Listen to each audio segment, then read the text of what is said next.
আসসালামু আলাইকুম গাইস, আখির ছোট সংসারে আপনাদের সবাইকে স্বাগতম। আজকে সারাদিন কি করছি চলেন আপনাদের সাথে শেয়ার করি।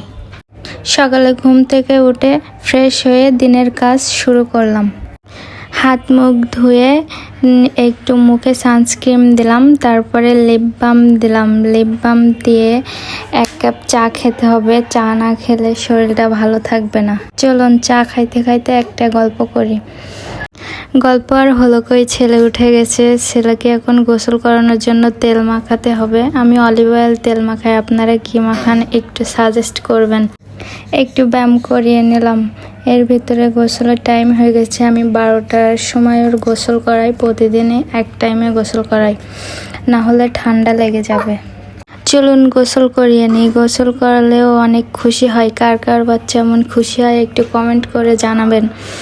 একটু টিপ দিয়ে নিলাম, পরিপাটি করে নিলাম বাচ্চাটাকে। তারপরে আপনাদের ভাইয়া বাজার করে নিয়ে আসছে কলা, চিংড়ি মাছ, বরবটি। চলেন কাটাকাটি করে নিই। কাটাকুটি করে আবার রান্না করতে হবে, আপনাদের ভাইয়াকে খেতে দিতে হবে। আমি রান্না চড়িয়ে দিলাম। প্রথমে আমি ভাজিটা করে নিলাম, ভাজিটা রান্না শেষ। তারপরে কলাটা রান্না করছি, কলাটাও রান্না করা শেষ। আপনাদের ভাইয়াকে এবার খেতে দিলাম, আমিও খেয়ে নিলাম। আজকে এখানেই শেষ। ভিডিওটি ভালো লাগলে লাইক, কমেন্ট এবং শেয়ার করে পাশে থাকবেন। আল্লাহ হাফেজ, বাই বাই।